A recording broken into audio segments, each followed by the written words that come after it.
For those living in America and immigrants alike, people found the railroad to be a source of opportunity and prosperity, giving them a chance at a better life that they never had before. For frontier towns across the West, the railroad became a life force for survival. In Colorado, the frontier town of Denver, with the population hovering around 4,000 in 1870 and still decreasing, survival was questionable.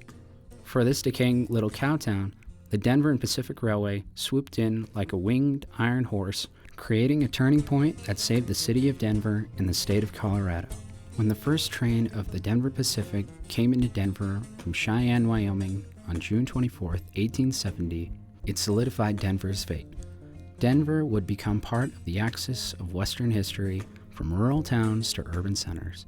The railway's arrival allowed Denver to enter the world of commerce and trade, and allowed Denver to thrive and grow. But it also brought the troubles that were part of any 19th century metropolis: racial troubles, clashing political ideas. The Denver Pacific Railway was the embodiment of the phrase manifest destiny, in creating a turning point for Denver and the West. In 1815, Arapaho Indians, Spanish traders, and 45 mountain men began a trading camp on the Cherry Creek and South Platte River. And then, during the 1840s, trappers and fur traders established many trading posts throughout the region, but no Europeans established a permanent settlement until the mid-1800s, when gold was discovered at Pikes Peak.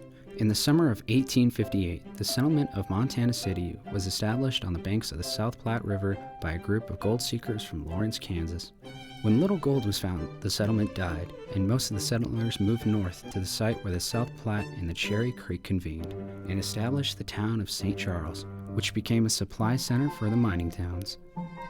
The following fall, only 5 weeks after the founding of St. Charles, William Greene Russell of Georgia founded the town of Auraria on the south side of Cherry Creek, where the land was cheaper. Shortly after, General William Larimer, a land speculator from eastern Kansas, placed cottonwood logs staking a square-mile claim on the hill in the settlement of Auraria. And on November 22, 1858, he named it Denver City. Larimer and the Denver City crowd convinced a St. Charles representative to surrender his claim to that of the Denver City.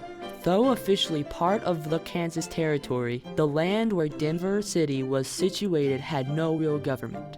Arapahoe County, created in 1855, was a huge area. It was occupied primarily by the Cheyenne and Arapaho Indians, and a few white settlers. And it was into this area gold seekers arrived in droves in 1858. The inhabitants of the new towns quickly realized the need for some form of government.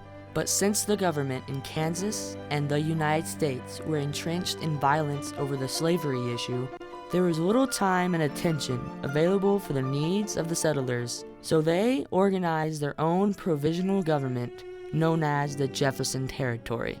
Robert William Steele was elected as the first governor on October 3, 1859. On February 28, 1861, outgoing President Buchanan signed into law the Free Territory of Colorado.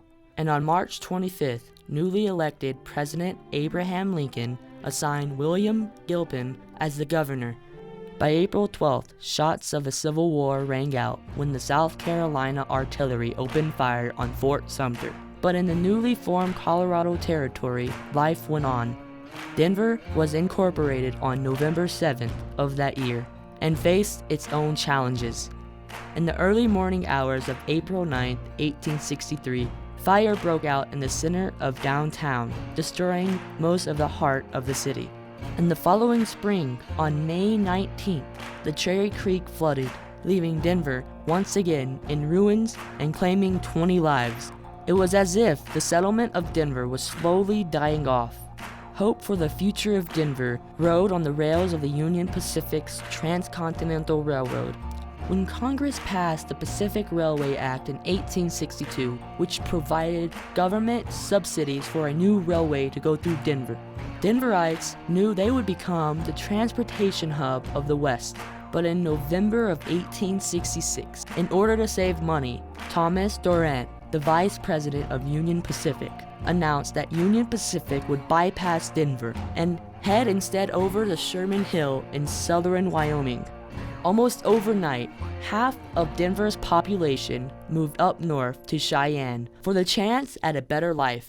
Then, during the summer of 1867, in a monumental turning point in the city's history, Walter Scott Cheeseman, a banker, John Evans, the second territorial governor, David Moffett, a bookstore owner, and General William Lermer met to discuss a solution to the problem.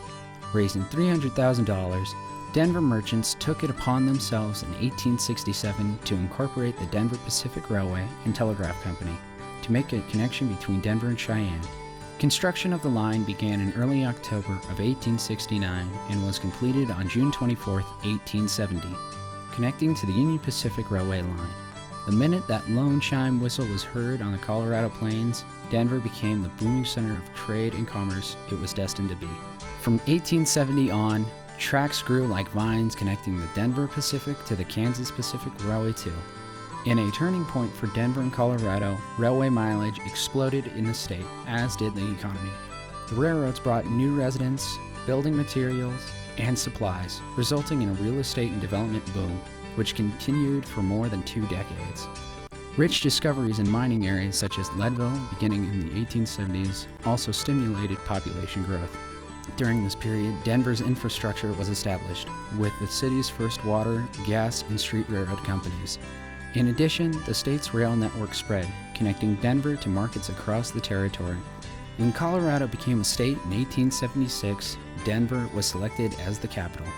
Denver's population surged to 36,000 by 1880, a 650% increase in only 10 years. During the next decade, the city's population nearly tripled, and with 107,000 residents by 1890, Denver was the second largest urban center in the West. As Denver's connection with the rest of the country grew, so did the character of Denver. But as Denver exploded with growth, so did the problems of a sprawling metropolis. Drawn by the completion of the railroad, as well as other demands for cheap manual labor during the 1860s. So a lot of Italian immigrants come in to build the railroads, and there is some prejudice against them because they're dark-skinned, they're Catholic, they eat funny, they talk funny. Fortunately, Italians have grown to be accepted in our community, but originally there was some hostility. There weren't that many Chinese the way there were in California. There were some, and there was our worst racial problem. The anti-Chinese riot of Halloween 1880, when Chinatown, the Hop Alley in Denver, was stormed by a mob, which burned down businesses, chased out Chinese, hung one poor old washerman, and some people got there too late to enjoy the fun of hanging this guy, so they hung him again. After World War I, the Great Depression, and World War II, railways began to take a downhill turn in traffic.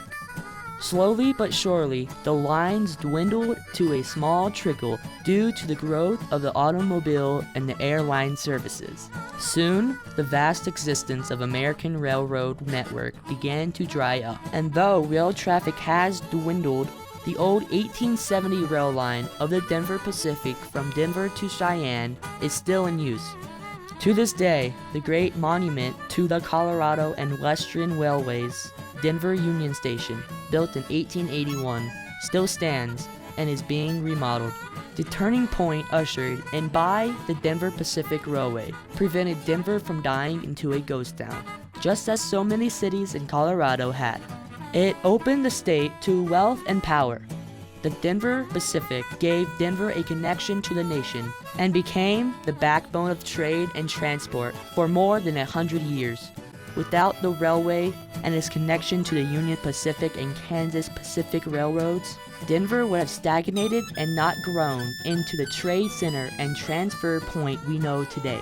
The train saved Denver and Colorado and made Denver into the Queen City of the Plains. And since the 1980s, freight service in America has been on the steady increase. Short lines here in Colorado and in other states are profitable once again. The railways are a part of Colorado and the nation, and the turning point for the success of this beautiful city and state is due to the Denver Pacific Railway Company. This train is bound for glory, don't care